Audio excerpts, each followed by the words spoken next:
vamos convidar o nosso companheiro Dalton Eloy da Costa, da Sociedade Espírita de Fortaleza, Ceará, Brasil. Dalton Eloy da Costa, engenheiro mecânico e palestrante espírita, sobretudo de temas vinculados à ciência espírita e magnetismo. Participa de tratamento espiritual através do passe e evangelioterapia.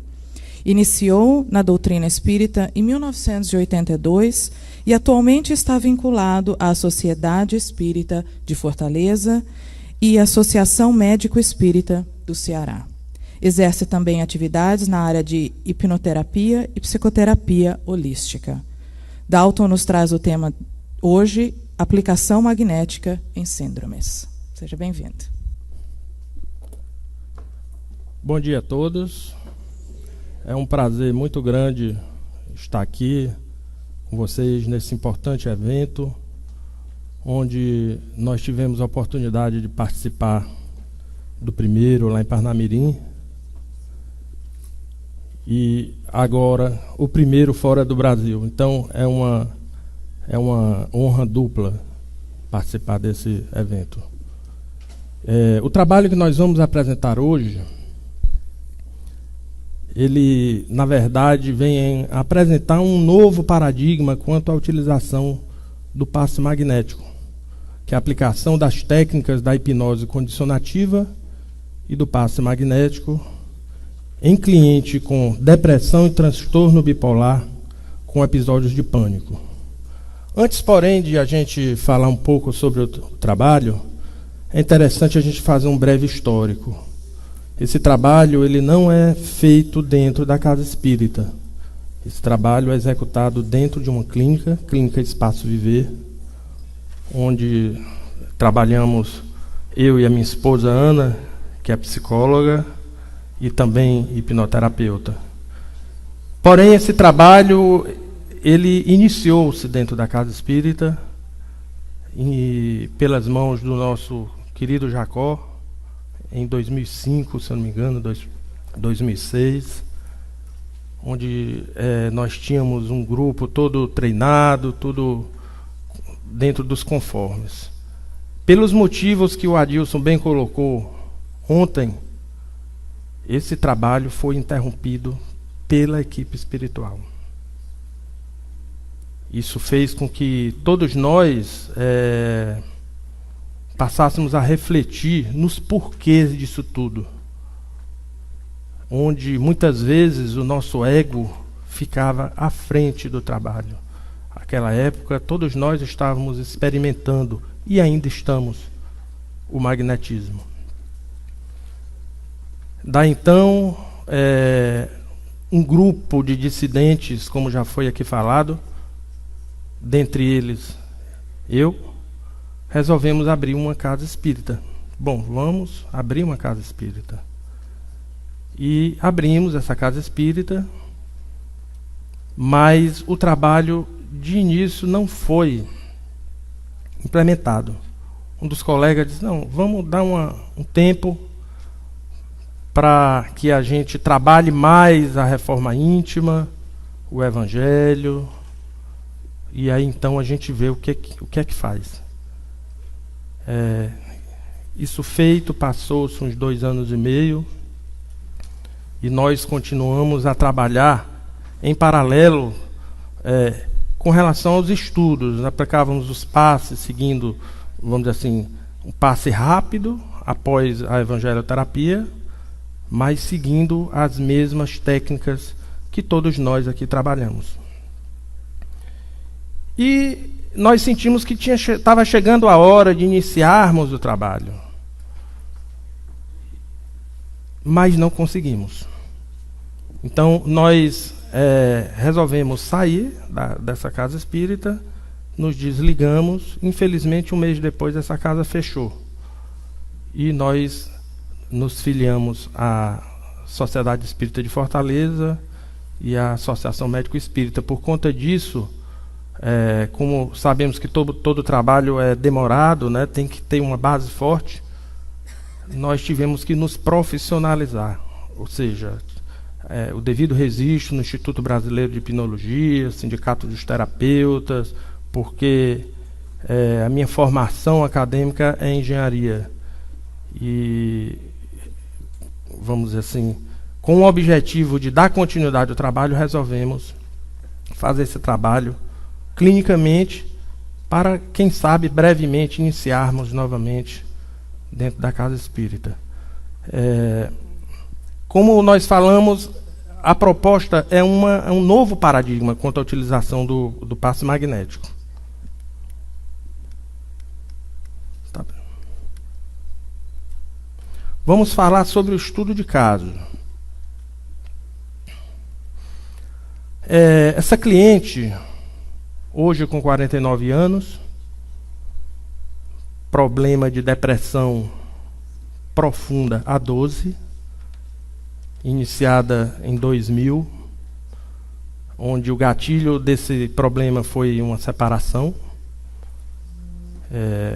Mãe de 2 filhos, hoje um com 26 e uma filha com 22. Mora com os pais, do lar,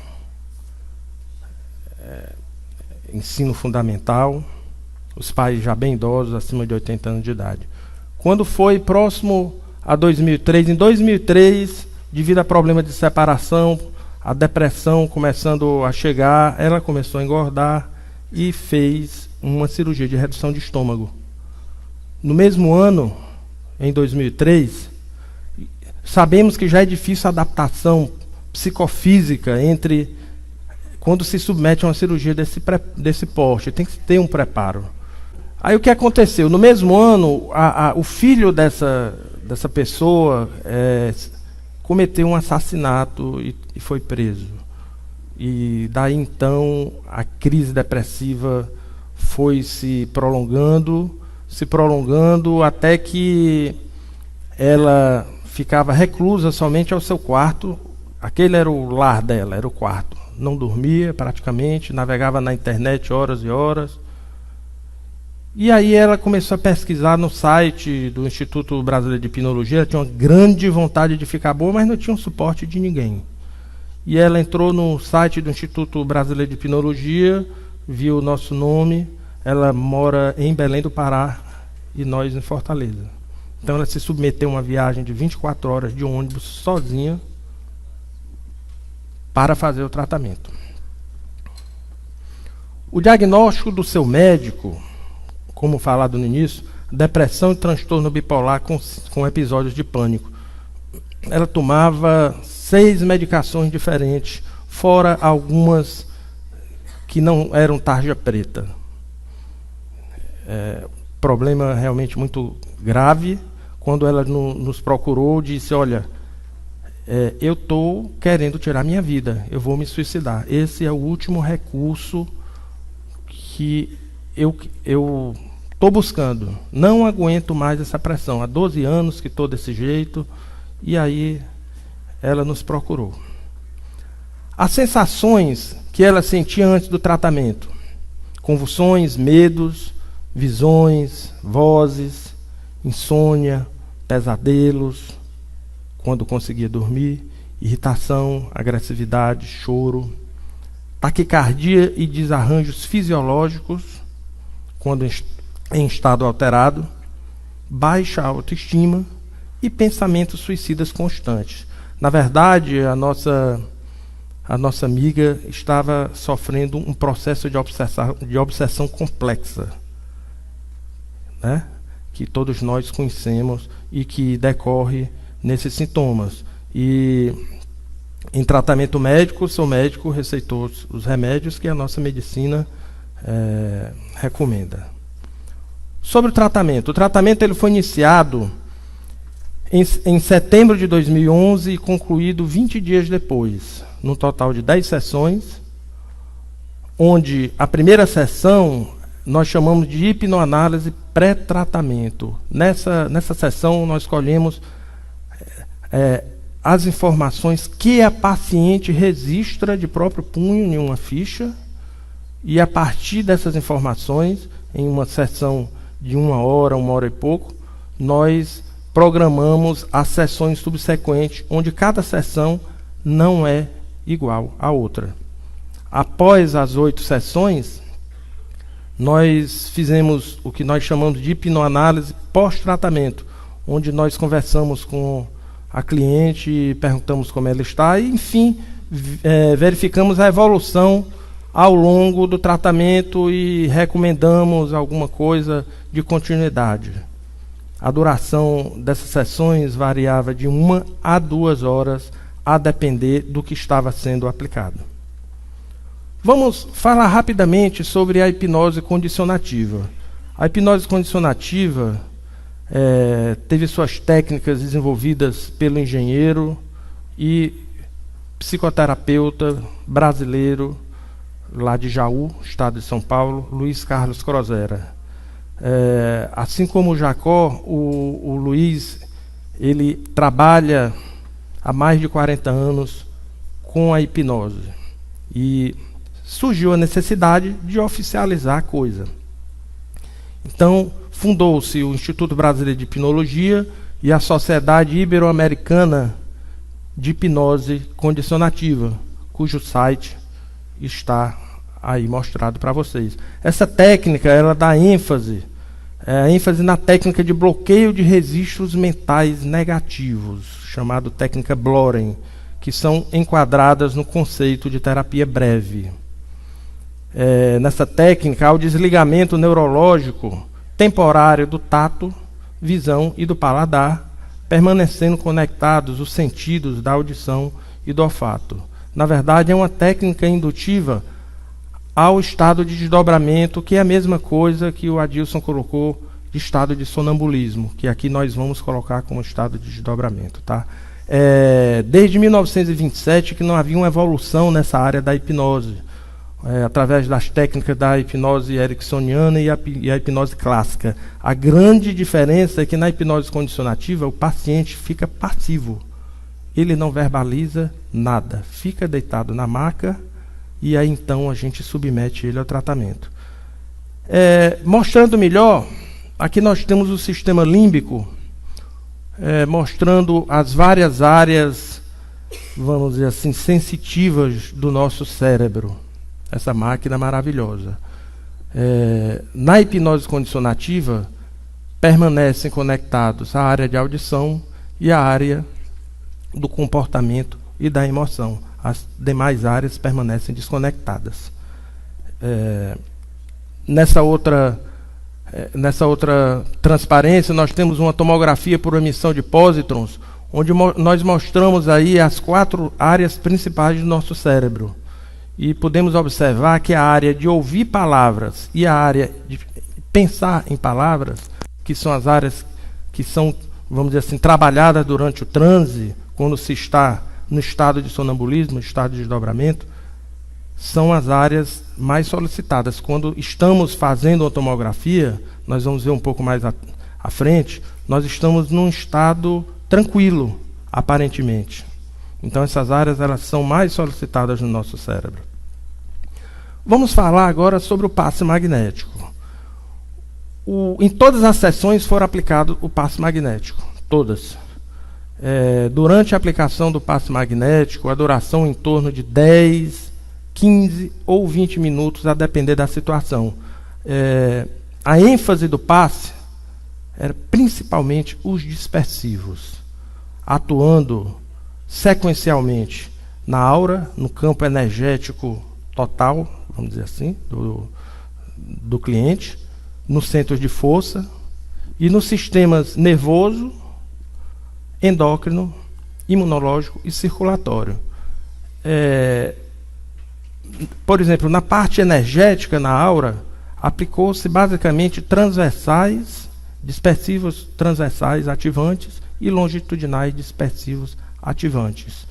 Em seguida, obviamente, se fazia o tato magnético em cada uma dessas sessões, tá? Para poder verificar o desequilíbrio em alguns pontos do corpo físico da paciente. Em seguida, após aplicar novamente os transversais e os longitudinais ativantes, aplicou-se em cada um dos centros de força um circular dispersivo ativante. E assim, após aplicar todos os dispersivos em cada uma dessas estruturas, No sistema nervoso, nós incluímos aí o sistema de meridianos, como fazendo parte do sistema nervoso. Após aplicar os dispersivos de cada uma dessas estruturas, se aplicava o respectivo tratamento. Um amigo espiritual, após uma pergunta que nós fizemos, ele deu uma seguinte sugestão que nós, obviamente, avaliamos antes à luz da razão. Ele disse o seguinte: projeta a energia, primeiramente, quando dá imposição, nos órgãos saudáveis. O problema da cliente era basicamente mental, tá? Então, através do tato magnético, se identificava aquele problema. Então, projeta a energia naquele ponto, de forma a energizar os órgãos, as áreas saudáveis, de forma a criar mentalmente uma superfície espelhada, tal como se fosse um espelho. Após colocar essas energias sãs, fortificar o que está saudável, aplique a imposição na área em que você verifica que está precisando de mais energia. E assim foi feito durante todo o tratamento. Os resultados foram muito bons. Resumidamente, o passe foi aplicado desta maneira. É interessante que, eu ia falar depois, mas o trabalho que o Adilson apresentou ontem sobre circulação energética, esse, de uma certa forma, complementa o que foi falado ontem, porque o Adilson falou o que acontece no nosso campo energético. Esse trabalho, a proposta, através desse estudo de caso, é mostrar o que acontece quando nós usamos o passe e a hipnose, as técnicas da hipnose condicionativa, no nosso corpo físico. Tá?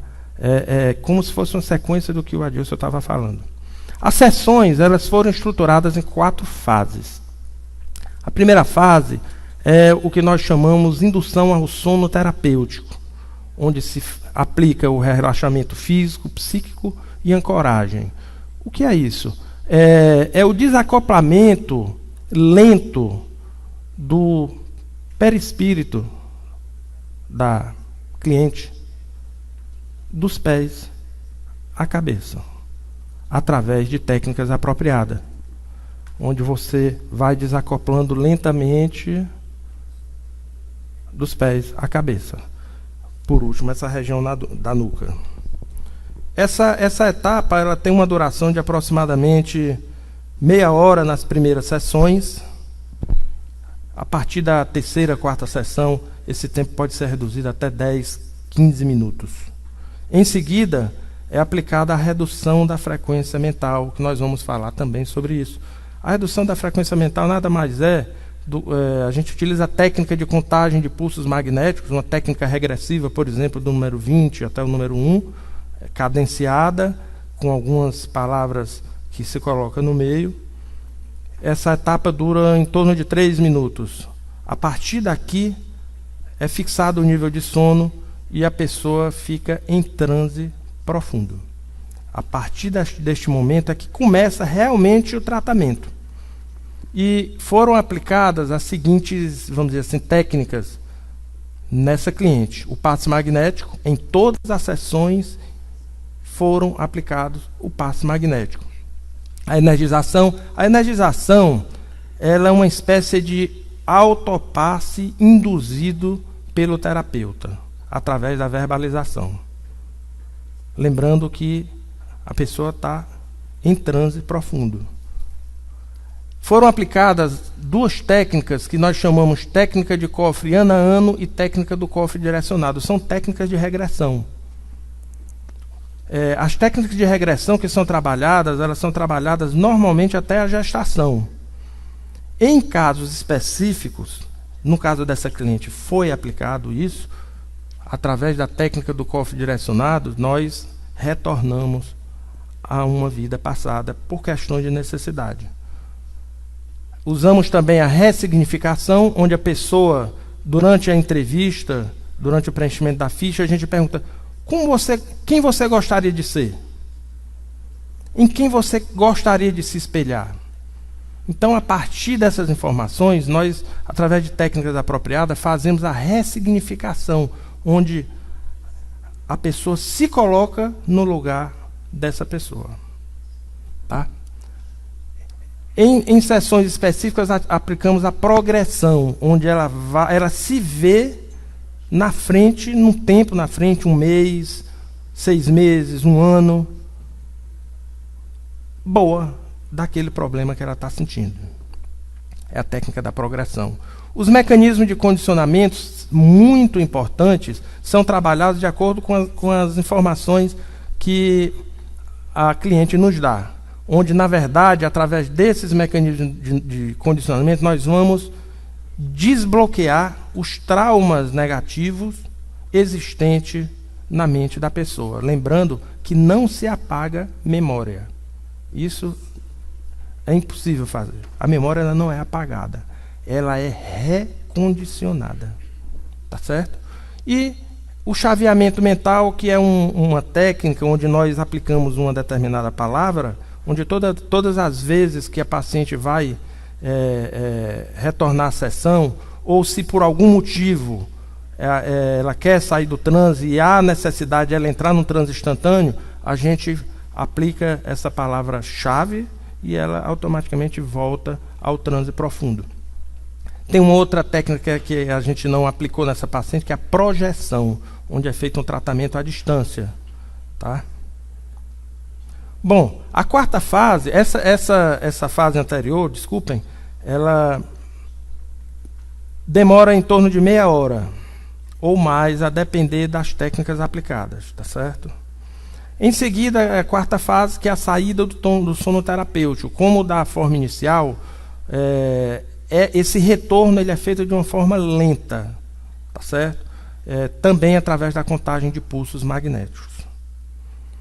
Bom, os resultados logo após a 10ª sessão, a hipnoanálise pós-tratamento. Nós verificamos que a cliente melhorou notadamente nos seguintes pontos: autoconfiança, determinação, autoestima, humor e sono.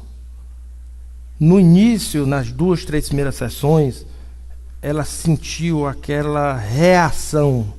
Como ela estava passando por um problema obsessivo severo, nós sabemos que essas reações elas são naturais. Enquanto a cliente está sendo tratada, nós sabemos que a nível espiritual, os outros irmãos estão sendo tratados também. E isso nós temos que ter essa consciência, porque nós não estamos sozinhos. Tá? Uma preocupação dessa cliente era o retorno ao lar. Ela encontrar aquele ambiente familiar não muito agradável. Então, o grande receio dela era essa situação. E nós a tranquilizamos: olha, vamos manter contato por telefone. E como ela adquiriu uma confiança grande, que isso é uma coisa muito importante, tem que ter o rapport, a confiança grande no profissional, isso fez com que ela tivesse forças para continuar. 7 meses após o tratamento, mês passado, em um contato, nós verificamos que o médico reduziu drasticamente a sua medicação. E não houve recorrência dos sintomas iniciais: visões, vozes, pesadelos, insônias, convulsões e pensamentos suicidas. Aqueles assédios, obviamente, acontecem ainda, mas controláveis, assédios espirituais, vamos dizer assim. Lembrando que essa pessoa não é espírita, nunca teve conhecimento sobre nada da doutrina espírita. Embora ela não verbalize durante as sessões, após as sessões ela contava o que ela tinha vivenciado. E ela falava, descrevia o ambiente espiritual da sala, falava coisas, porque o tempo não dá, onde ela ficava surpresa: o que é que está acontecendo comigo? Eu via isso, mas de uma maneira eu via pessoas feias, caras horríveis, durante o processo obsessivo que ela passou. E isso começou a ser substituído, porque a mudança, a frequência vibratória dela começou a mudar. Como começou a mudar? Ela começou a se sintonizar com os amigos espirituais que ela não conseguia ver. E aí ela pegou força. Ela queria realmente mudar. A gente deu muita ênfase na reforma íntima como sendo um vetor principal. No dia 24 desse mês, nós recebemos uma mensagem que nos deixou bastante alegre. Viver, a mensagem dela, cliente, viver é mais que uma passagem na terra. Viver é ter certeza que Deus escolheu você para essa batalha. Viver é ter coragem diante das barreiras, ter atitude. Viver é ter certeza que um simples gesto de carinho pode transformar pessoas. É saber que cada um de nós veio ao mundo com um propósito de ser feliz e fazer felizes as pessoas que gostamos. Isso nos deixou muito satisfeitos, porque mostra que o padrão mental dessa cliente mudou. Aliás, está mudando. E antes de virmos para cá, nós fizemos um novo contato. Ela nos mandou uma outra mensagem semelhante a essa e disse que estava preocupada. Eu digo, olha, eu estou feliz, mas estou preocupada. Estou feliz porque o médico tirou todos os remédios de tarja preta que ela tomava há 12 anos. Estou preocupada porque o meu filho foi transferido para uma prisão de segurança máxima e diariamente ele me liga de dentro da prisão. Quando ele me liga, eu não sei o que fazer. Eu fico me tremendo, meu coração começa a pulsar. Às vezes eu sinto aquela coisa do suicídio volta à minha mente. Então, através de uma conversa, passamos uma meia hora conversando por telefone, recordamos alguns pontos que nós tínhamos discutido durante o tratamento. E nós dissemos o seguinte: vou fazer uma prece por você. E assim foi feito. Não disse a hora, não disse nada. Quando foi depois, ela ligou, agradecendo, dizendo que 5:30 da tarde, que era a hora que estava fazendo a prece, ela sentiu essa melhora, disse que depois de tanto tempo, ela viu entidades espirituais do lado dela. Disse que descreveu uma entidade muito bonita, com roupas bem claras, aquela aura bem de muita energia e tudo mais. E aquilo fez com que ela realmente tomasse a consciência de quem ela é e do que ela pode fazer. Foi muito importante isso. Então ela está sabendo lidar com essa situação do filho. Bom, sobre as técnicas aplicadas. Na verdade, nós vamos falar sobre as técnicas, de como elas, vamos dizer assim, agem dentro do nosso corpo físico. Antes, vamos fazer uma recapitulação sobre o que o físico quântico Amit Goswami, que reside aqui nos Estados Unidos, fala sobre a física quântica. No seu livro O Médico Quântico, ele aborda a teoria da medicina integral. Lendo o livro do Amit, interessante como tudo o que ele aborda, obviamente tirando a essência, é exatamente isso que nós estamos discutindo aqui, minha gente. Só que ele dá um toque oriental, porque ele é indiano. Segundo Amit, ele coloca que as terapias alternativas possuem 3 principais paradigmas. Um deles é que a mente é responsável pela cura do corpo. Segundo, é que a energia vital, o que nós podemos chamar de fluido vital, fluido eletromagnético, fluido magnético, é o responsável pela cura do corpo físico. Segundo, que as terapias espirituais, um espírito é responsável, um ser sobrenatural, Deus é responsável pela cura do corpo físico. O tratamento, ele é embasado nesses 3 paradigmas, que é a teoria mente-corpo, que é mente cura corpo, teoria da energização, que é através do passe magnético, e a teoria espiritual, que é a indução à pessoa à reforma íntima. E Amit ele fala da importância de não abandonar o tratamento médico, coisa que todos nós aqui aconselhamos a não abandonar o tratamento médico, porque à medida que vamos melhorando, aquela medicação vai se causando mal-estar na pessoa. E foi o que aconteceu. Tá? E as ciências biológicas, através da medicina convencional, vamos dizer assim, ela denota em torno, segundo alguns estudiosos, 99% de esforço para o tratamento dos sintomas, enquanto 1% é voltado para a remoção das causas, que denota um progresso enorme, só que na direção errada. Nós aqui nos propomos a trabalhar na remoção das causas. Ou seja, o objetivo do tratamento é o equilíbrio espiritual, mental, energético e físico, atuando nas várias estruturas, nos vários corpos de manifestação da consciência. Pois sabemos que o perispírito ele se subdivide em outros corpos. Todos nós já vimos isso, já estudamos. Nós somos como cascas de cebola.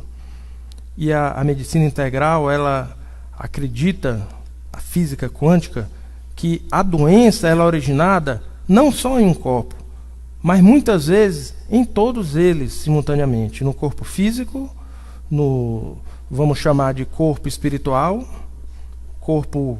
Eles chamam o seguinte: corpo físico, corpo vital, corpo mental, corpo supramental e corpo espiritual. Tá certo? Fazendo as devidas correlações com as devidas nomenclaturas, é basicamente a mesma coisa que nós estudamos e praticamos, com a única diferença que ele não faz a distinção do duplo etérico, que faz parte do corpo físico. Bom, vamos falar um pouco sobre mente e cérebro. Estudiosos conjecturam que cerca de 90% dos equilíbrios, desarmonias e doenças surgem primeiro na mente humana. Mesmo as provenientes de fungos, vírus, bactérias genéticas, acidentais e abusivas contra a saúde, sofrem influência da mente. A nossa mente é como um iceberg. Nós conhecemos um pouquinho dela, mas a grande parte está submersa. Nós podemos dividir a nossa memória em memória consciente e memória inconsciente, onde a nossa memória consciente, em média, 20% de tudo que nossos sentidos captam ficam armazenados temporariamente na nossa memória consciente. Os outros 80%, em média, são absorvidos de forma subliminar e transferidos para a nossa memória inconsciente. A nossa memória inconsciente, ela contém todos os arquivos de memória, todos os registros que um dia foram captados, estão sendo captados e que serão captados pelos nossos sentidos. Mostrando melhor, o nível consciente, ele controla o raciocínio, análise lógica, capta as informações via 5 sentidos, poder de escolha, o certo, o errado, fornece os estímulos para as ações, etc.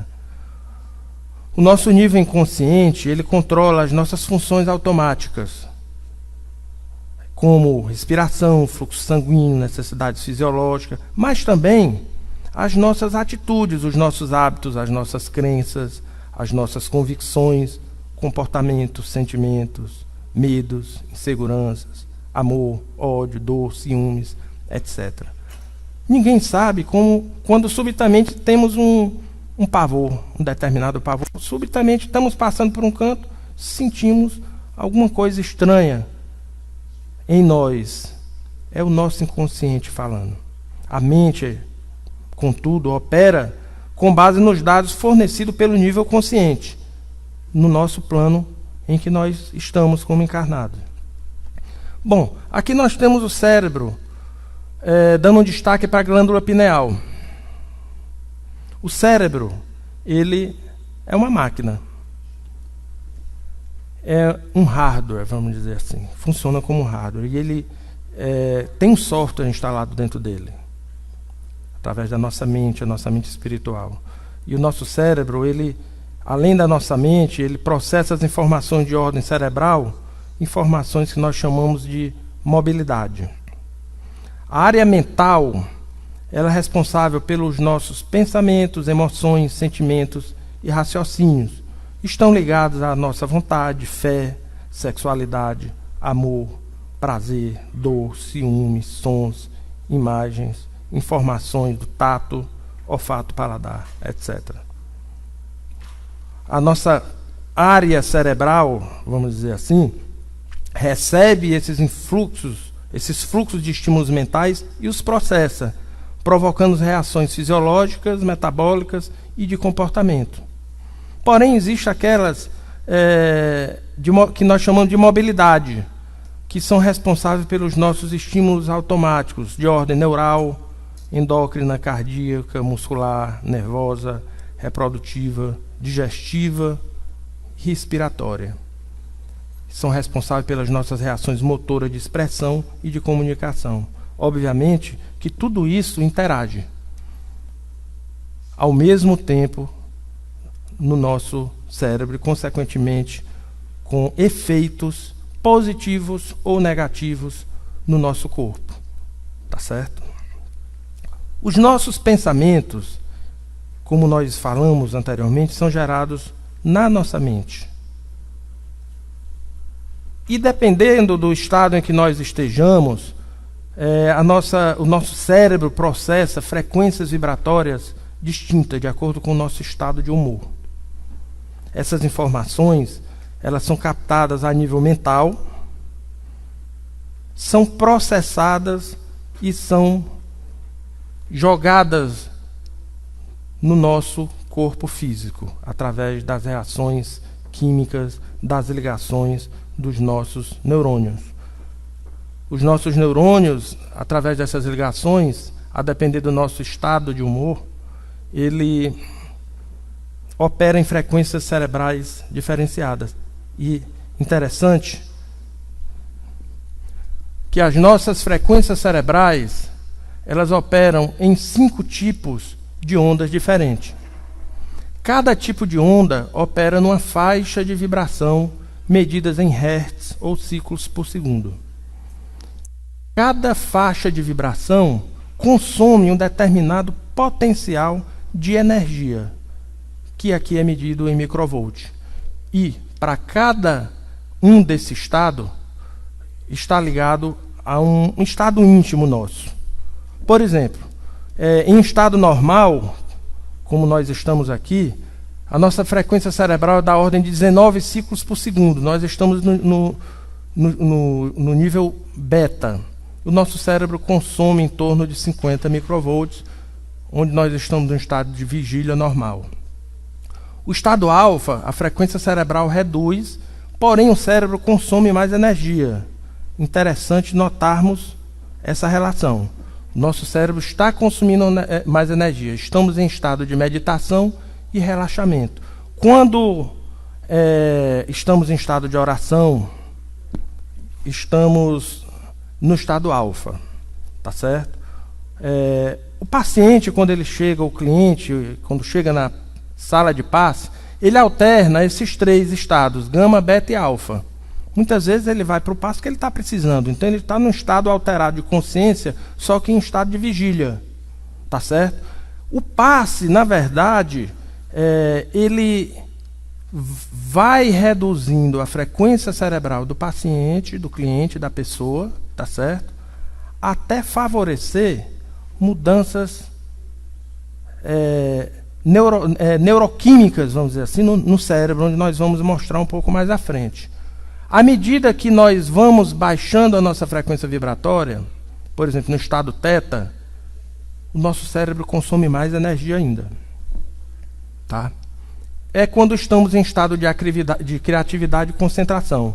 O passista, quando está trabalhando, ele está normalmente no estado θ, segundo alguns pesquisadores. Tá certo? Quando estamos no estado delta, estamos em sono ou sono profundo ou transe profundo, ou desdobrados ou em estado de sonambulismo. Observem que a nossa frequência cerebral é bem mais baixa e consome bem menos energia. Comparando do teta para o delta, ele consome bem menos energia. Por quê?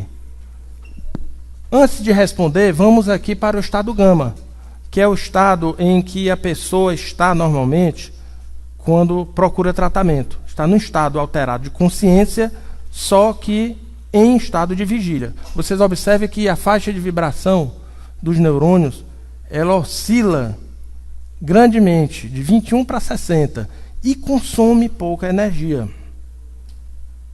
Observem o estado de transe profundo e observem o estado gama.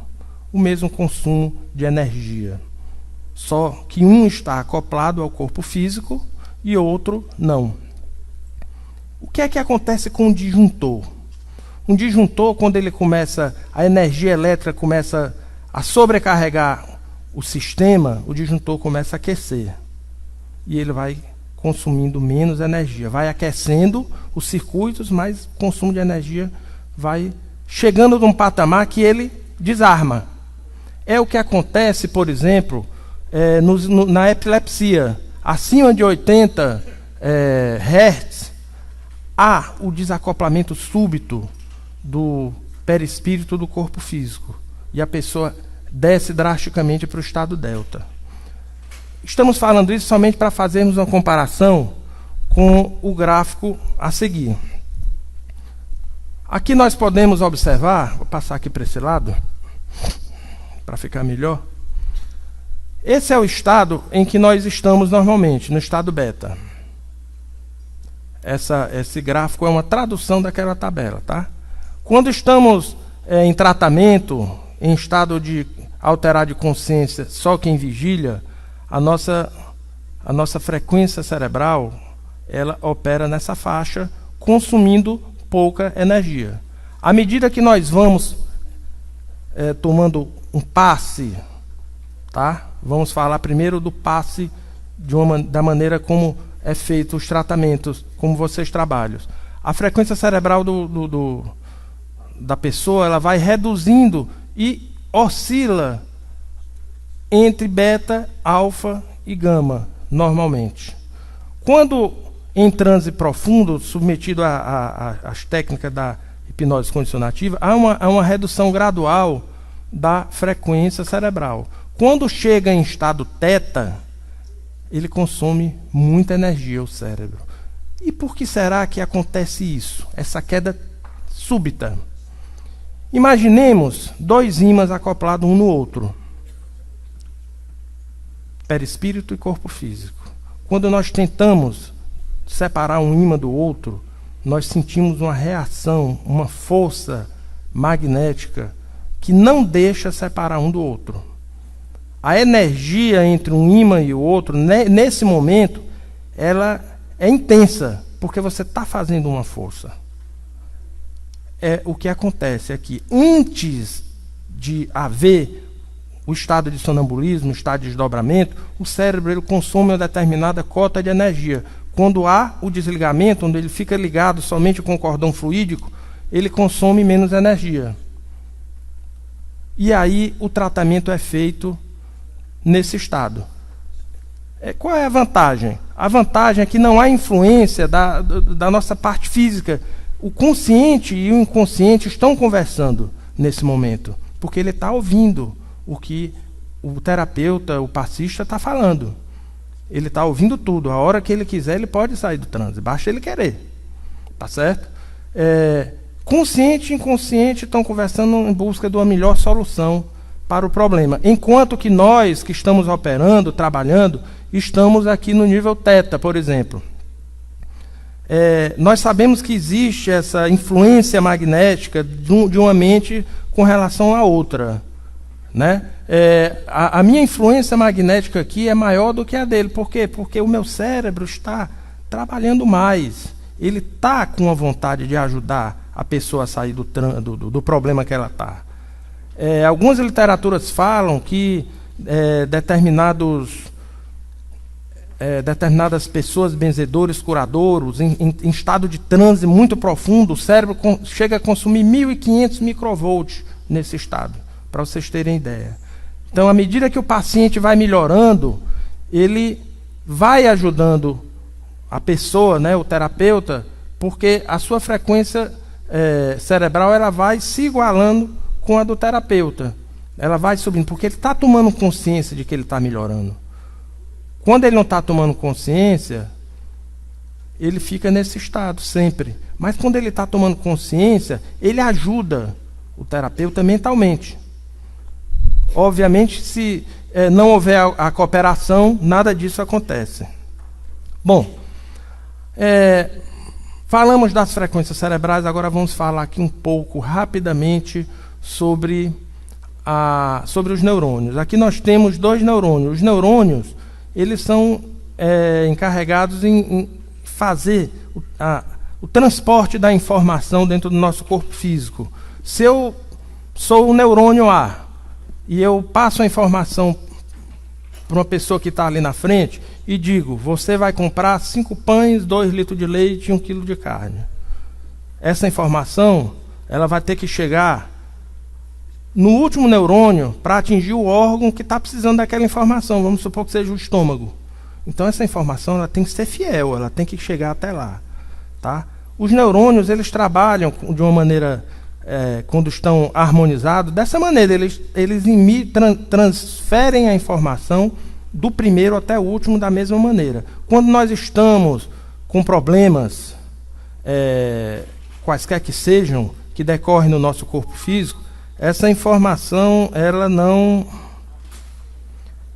flui corretamente. O neurônio, quando ele está em repouso, o interior dele é negativo com relação ao seu exterior. O interior é negativo, o seu exterior é positivo. À medida que o impulso nervoso vai se deslocando na direção do outro neurônio, do neurônio B, começa a acontecer o que nós chamamos de potencial de ação. A mensagem começa a ser transmitida. Quando o potencial de ação atinge o que se chama limiar, a mensagem é transmitida de um neurônio para o outro. Como que isso acontece? Resumidamente, aqui nós temos aqui um diagrama de uma sinapse, onde nós temos aqui o neurônio A, o neurônio B, e aqui nós temos a fenda sináptica. Os neurotransmissores são produzidos nesse neurônio A, eles são os principais responsáveis pela química da transformação de um neurônio para o outro. E esses neurotransmissores eles são acumulados nas vesículas sinápticas, que são estimuladas através de determinados hormônios pelos receptores celulares. Quando eles estão estimulados, eles se deslocam para a superfície do neurônio, se funde com a membrana plasmática, os neurônios caem na fenda sináptica, aquilo que não é absorvido pelo neurônio B é absorvido pelas bombas de recaptação. O neurônio B, ele absorve, através de receptores celulares, esses neurônios, que por sua vez são levados ao longo dele pelos segundos mensageiros. Por que nós estamos falando tudo isso, pessoal? Porque quando se está num processo depressivo, a coisa não acontece desse jeito. Aliás, quando nós não estamos com o nosso... não estamos bem, quando estamos com uma doença, seja física ou psicológica, acontece uma falha nessa transmissão entre os neurônios. Especificamente no caso da depressão, acontece isso. Na depressão, existe um número aumentado de neuroreceptores e baixos de neurotransmissores. Baixo número de neurotransmissores. Alguns estudiosos conjecturam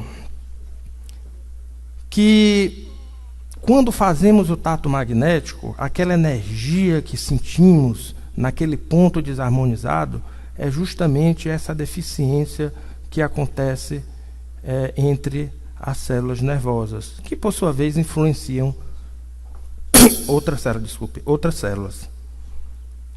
Na depressão, o neurônio receptor ele captura menos neurotransmissores. E o sistema nervoso ele funciona com menos combustível. Bom, qual o principal combustível do nosso corpo físico? É o oxigênio, não é? Quando há uma alteração neuroquímica nessa transmissão de mensagem entre um neurônio e um outro, e há uma carência de oxigênio, a coisa piora. O médico Dr. Otto Warburg recebeu o prêmio Nobel em 1931 por uma teoria a respeito da causa primária do câncer. O Dr. Otto, nesse trabalho, brilhante trabalho, pelo que eu pude pesquisar, ele diz o seguinte: a célula se torna cancerígena se ela estiver no meio ácido e com pouco oxigênio. Se as nossas células se privarem de 35% de oxigênio durante 48 horas, grande probabilidade de essa célula se tornar cancerígena. As origens das nossas doenças, nós sabemos que podem ser espirituais, mas também sabemos que a origem da doença pode acontecer nessa vida, através dos nossos desregramentos e tudo mais. Mas, quimicamente, funciona desse jeito. Então, célula cancerígena, célula doente, gosta de um meio ácido. Tá certo? A consequência que pode levar numa deficiência dessa transmissão de mensagens, a consequência mais drástica é isso, é o estado de câncer, onde as nossas células trabalham nesse meio ácido. A quimioterapia, o que ela faz, na verdade, é acidificar mais ainda esse meio, fazendo com que se recorra às reservas do organismo ao meio alcalino que nós temos. Um ser humano normal, as células trabalham no meio, vamos dizer assim, alcalino, na faixa de 7,4 a 7,45 o pH da célula. Se o nosso pH ficar abaixo de 7, nós podemos entrar em estado de coma. Então, fisiologicamente falando, acontece dessa maneira. Os neurotransmissores têm uma grande importância nisso tudo. Obviamente que nós não vamos falar sobre neurotransmissores de uma maneira detalhada. Isso aqui é apenas para mostrar, por exemplo, que quando está com depressão, a pessoa tem uma deficiência na produção de serotonina, dopamina e noradrenalina, principalmente. Óbvio que outros neurotransmissores ficam afetados, como, por exemplo, a adrenalina já acontece o contrário. Há uma produção maior de adrenalina e cortisona, e corticol, desculpem, tá certo?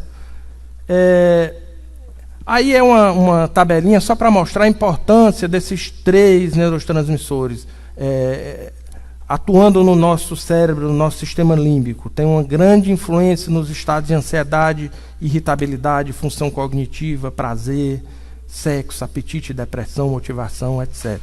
Então, a deficiência desses 3 neurotransmissores são os principais quando se está no estado depressivo. E aqui voltamos de novo para essa tabelinha, onde pesquisadores chegaram a verificar, a constatar que quando nós estamos em estado alfa, nós produzimos mais serotonina, como também produzimos alguns peptídeos a mais, também quando estamos em estado alfa. Quando estamos no estado teta, também produzimos mais peptídeos. E também algumas catecolaminas, sobretudo dopamina e noradrenalina. A coisa se inverte no caso da adrenalina, há uma produção menor. Interessante notar o seguinte: surge um novo ator na história chamado melatonina, que é um neurohormônio muito importante para a nossa existência. A melatonina, ela é secretada pela glândula pineal quando estamos em estado delta, em estado de sono. Quando nós dormimos, nós produzimos melatonina. Tá? A diferença é que o nosso estágio de sono, nós passamos por estágios onde o transe profundo do nosso sono fisiológico não são as 8 horas de sono. Tá? O Instituto Brasileiro de Hipnologia, ele defende a tese de que 1 hora de tratamento em transe profundo com a hipnose, com as técnicas da hipnose condicionativa, equivale a 8 horas de sono. Nós estamos juntando as duas coisas. Tá?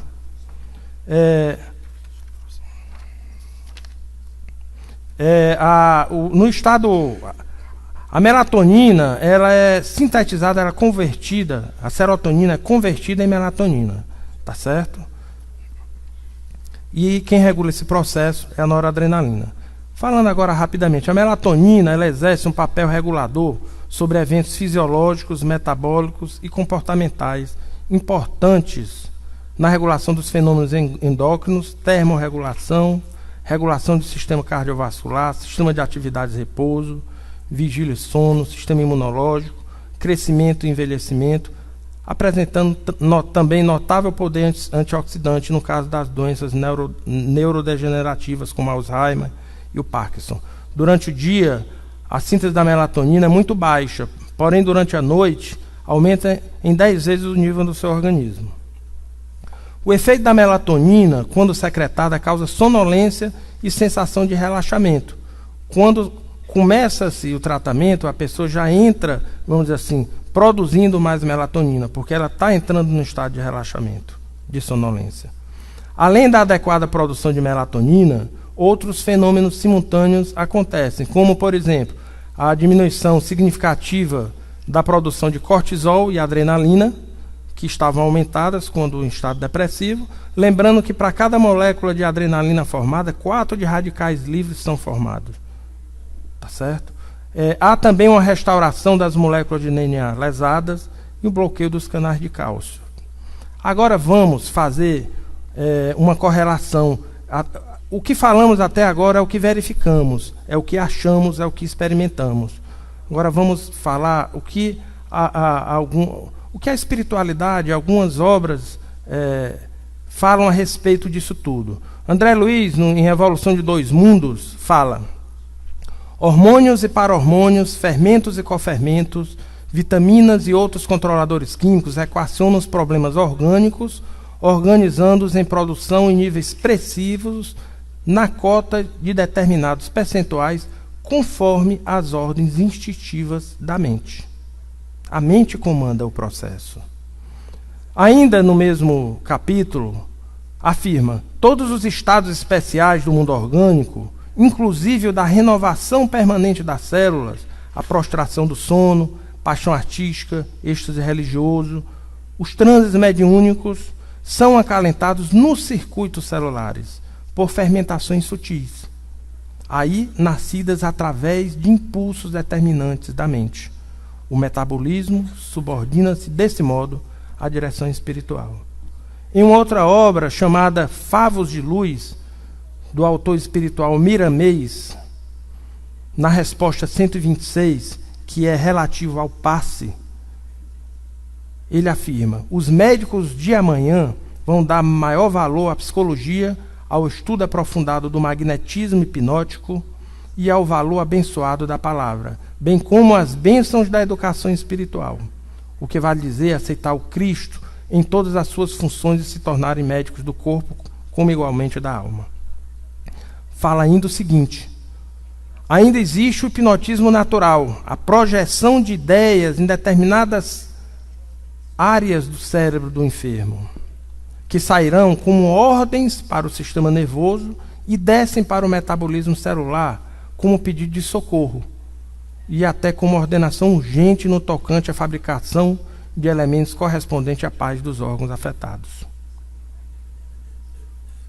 Fala ainda que para que sejam bem-sucedidas as plasmações de ideias devem ser acompanhadas de amor, de pureza de sentimentos, pois dessa maneira emitimos na área psíquica do enfermo fluidos de alta qualidade que, em conexão com a ideoplastia de ânimo, de equilíbrio e fé, garantem um ligeiro restabelecimento do paciente. Ou seja, vemos que o tratamento não é tudo. Por quê? Porque aí entra a parte indispensável àqueles que sofrem, continuarem na mesma atmosfera de alegria, de bons pensamentos, de caridade, de amor. Essa é a limpeza mental que garante a cura permanente. Por isso a importância da reforma íntima. Nós não podemos esquecer que muitas vezes as doenças já são um tratamento para os nossos males. Rapidamente falando, nós sentimos a necessidade de registrar as informações durante os tratamentos. Pesquisa e como um conforto ao cliente que nos procura, tá? Então nós adotamos a utilização do oxímetro de pulso, que é um aparelhinho pequenininho, que provê mais ou menos deste tamanhozinho aqui, que provê informação sobre o número de batimentos cardíacos do coração e a taxa de oxigenação do sangue, através de um método não invasivo. Através das sessões, nós monitoramos esses dois dados durante a sessão e colocamos isso num gráfico que está mostrado nesse trabalhinho, que ele é mais completo, que quem quiser a gente pode passar depois para vocês. Através daí nós podemos tirar determinadas conclusões a respeito do acompanhamento do tratamento. A partir do meio do ano, de julho, nós estamos adquirindo uma máquina de bioeletrografia, antigas máquinas Kirlian. Essa máquina ela detecta precocemente problemas no campo energético não identificado através de equipamentos convencionais. Além de dar uma tranquilidade para quem procura o tratamento, às vezes nós vamos para o médico: doutor, o que é que eu tenho? Eu tenho isso, mas eu quero ver o resultado do exame, eu quero ver um laudo de uma radiografia, etc. Tá? Esse é um trabalho de pesquisa que a gente iniciou, mas vamos passar por um treinamento e vamos adquirir essa máquina, que inclusive é feita no Brasil e devidamente registrada. Só existem 3 tecnologias, vamos dizer assim, qualificadas a nível mundial. Essa é uma delas. Rapidamente, a abrangência do tratamento às outras disfunções, às outras patologias. Doenças psicossomáticas, de uma maneira geral, porém doenças físicas, como auxílio de doenças físicas, tumores,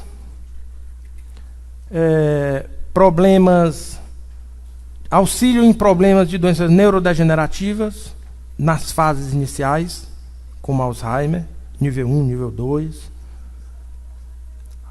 Quando se quer, por exemplo, melhorar o desempenho ao estudo, estudar para um concurso público, por exemplo, existe, através desta técnica, passe e hipnose condicionativa. É muito bom. Obesidade e muitas outras disfunções a serem experimentadas, que são citadas no trabalho. Como conclusão, nós chegamos ao seguinte, que a redução da frequência cerebral do cliente durante o tratamento é um fato que observamos através da observação do seu estado visual, respiração, etc. Mas que é passível de ser comprovada através de monitoração por aparelhos especializados. Isso, inclusive, já foi feito. Inclusive, no Hospital de São Paulo, Luiz Crozera fez isso no tratamento de hipertensão, acompanhado por vários médicos cardiologistas, e comprovou-se a eficiência desse tratamento. A segunda conclusão que nós chegamos: o passe magnético, quando aplicado no início do tratamento, antes de entrar em transe profundo, em conjunto com a música relaxante e cores calmantes, pois o ambiente do tratamento ele é devidamente harmonizado, com uma cor calmante, azulzinha clara, e músicas de fundo relaxante bem baixinho, porque induz o sistema límbico da pessoa a entrar num estado de relaxamento. Também ajuda na redução da frequência cerebral do cliente e, consequentemente, na entrada mais rápida ao sono terapêutico, favorecendo o estado de desdobramento ou sonambulismo. Em várias situações durante os tratamentos, após o passe, constatamos que o cliente já estava em sono terapêutico ou quase. Facilita também o passe antes e durante. A redução da frequência cerebral do cliente promove o estado alterado de consciência, fazendo com que o mesmo entre em transe profundo e esteja em estado de desdobramento ou em estado sonambúlico. Um outro fato que nós observamos. A manutenção do cliente nesse estado durante o tratamento favorece uma normalização na produção dos neurotransmissores em desequilíbrio, auxiliando no equilíbrio de disfunções e patologias diversas. Esse fato também pode ser comprovado através da realização de avaliações regulares, como feito nesse estudo de caso pela cliente. Quando realizado durante o transe profundo, o passe magnético funciona como um verdadeiro bálsamo para a alma. Onde energias nocivas são retiradas com mais facilidade, energias harmonizantes são depositadas nos corpos físico e espiritual. Além disso, é durante o passe que são reorganizadas e realinhadas as matrizes e estruturas do centro de força do cliente, estimulando o equilíbrio no campo físico. Porém, sabemos que, embora isso também aconteça quando se ministra o passe magnético de maneira convencional, da maneira que todos nós fazemos também, quando em transe profundo, a sua eficácia é maior. Pois nesse estado, consciente e inconsciente estão conversando em busca de uma melhor solução para o todo. Isso nós podemos constatar na prática, aplicando as mesmas técnicas que todos nós aqui trabalhamos. A vontade e a fé do cliente em restabelecer seu equilíbrio tem influência na regularização da produção dos neurotransmissores durante o tratamento, favorecendo a sua harmonização. E quase terminando, a reforma íntima é um elemento essencial para o equilíbrio do cliente, não só nesse, mas em qualquer tipo de tratamento, como afirmam várias doutrinas e filosofias que pregam tanto a mudança interna do ser, como a nossa doutrina espírita. Acreditamos que a mente, seja consciente ou inconsciente, é um segredo da vida, pois os dois, em trabalho conjunto, proporcionam milagres ao mundo físico, pois na mente sabemos que reside o sopro de Deus. E como mensagem final,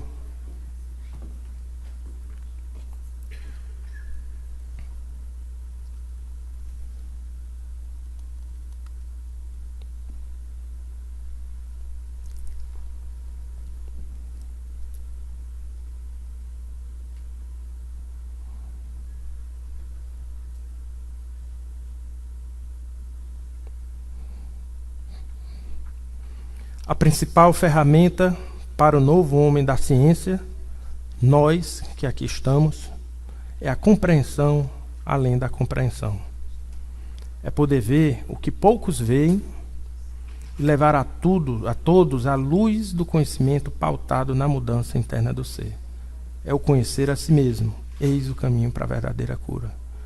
Mensagem enviada pelo nosso amigo e mentor espiritual, Dr. João, a qual nós agradecemos, não só ele, como toda a sua equipe, como também ao nosso irmão Gerson, que tem nos dado suporte também durante essa empreitada.